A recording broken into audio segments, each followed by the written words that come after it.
Okay, this video is going to focus on two important things while you're playing guitar. It's going to focus on chords that you're not, like, you can hear about them other places, but I'm going to go ahead and teach them because I try to teach on this channel with the other things that we do, just random covers and videos and everything, me and Zach. I'm still in the tuning from just making the Attila tutorial for Middle Fingers Up. If you like that song, go check it out. So, standard tuning.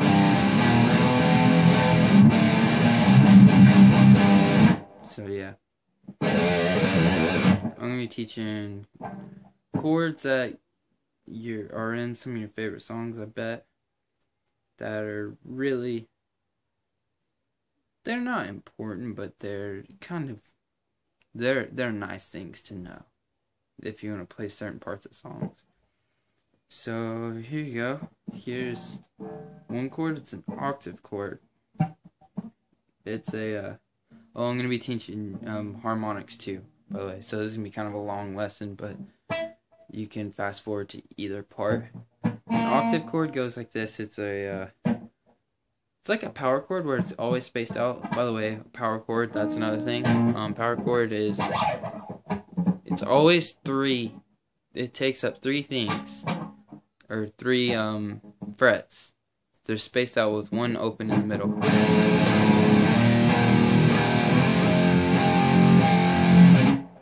It's one, like, say for instance, this is on the 5th fret of the E string, and the, what is that, 7th fret for the A string.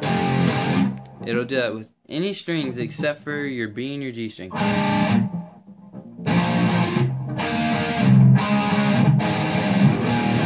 And you can put that anywhere. You can also make one down here.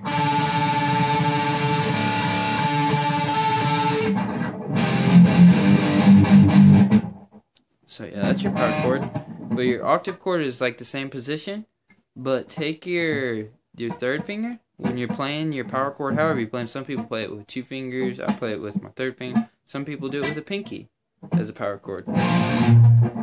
I just don't find that comfortable, and I use my 3rd finger because I got long fingers.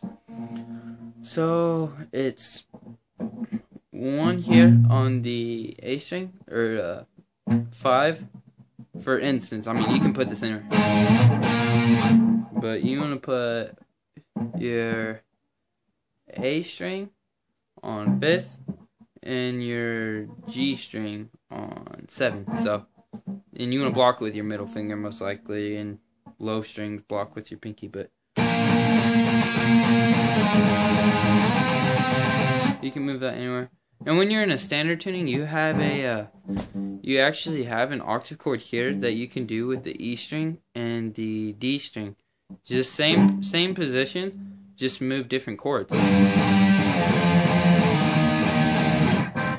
So yeah, there's that. Like in this tuning, this actual specific tuning, I can play Rob Zombie Dragula with this octave chord. It's like,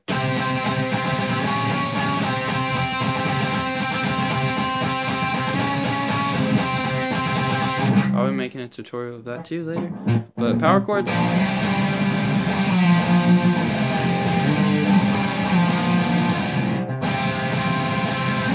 so yeah. And then there's this chord that some metal bands use.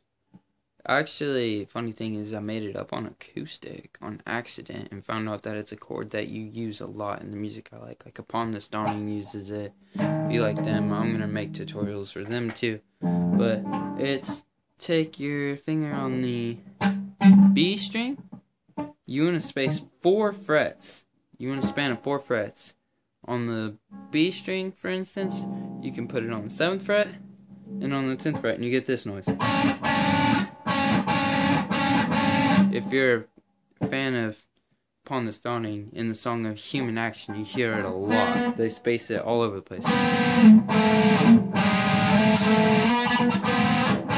That's not how the song is played. I'm just showing the chord. It's really not that good of a sounding chord, but that is a chord that's used a lot. And I started experimenting and making my own octave chord. that octave chord. I thought it sounded pretty cool. It's basically like that chord. Call this the terror chord, this, because it's just crazy sound. But on the G string and the A string, space the 4 frets out and play your octave like this. This is another type of octave, and then there's this.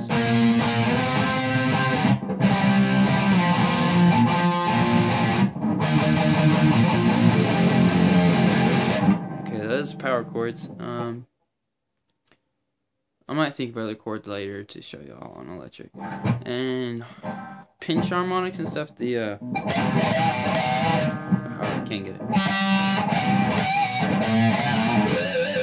It's actually in such a low tuning that I'm not used to it, but low tunings you'll start catching them and then work your way up to higher tunings. It's like my favorite one is on the E string.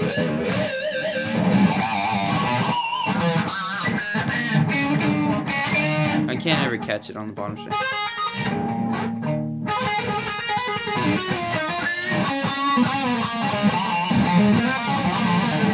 But yeah, you can do it playing scales.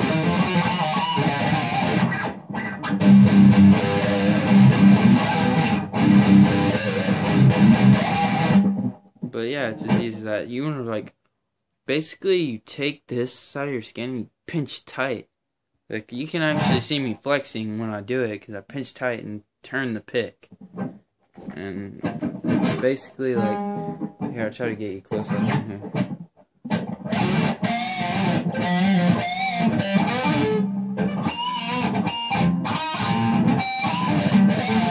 It's really hard to do in this low of a tuning. Normally I'm in drop B because Slipknot stays in drop B, and that's what I write my own personal stuff in and everything.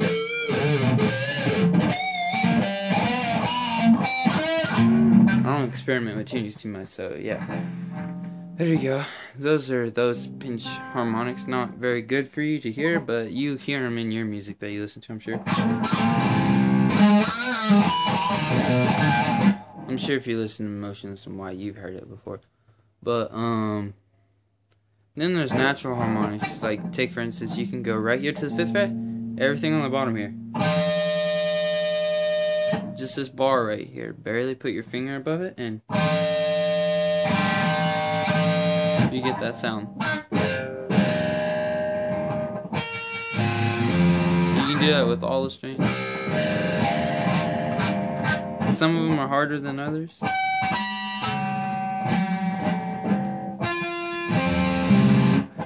But it's like you can, like there's some songs that when I used to not be able to do the, or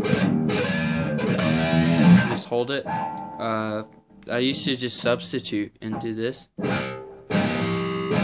I used to be really good at it, now I just do the, but yeah, you can do whatever with those, it's kind of a thing. And then I'll teach scales and stuff to everybody.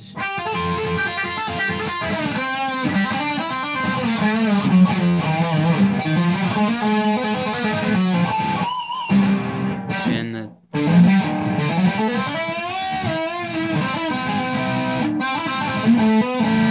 the tapping, different tapping things, but I'll teach all those to you. But those chords, keep them in mind, especially the octave.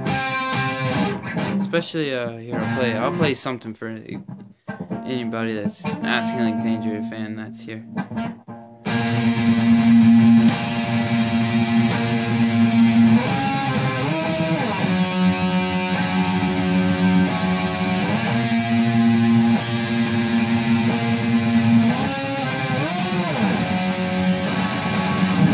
Larry on.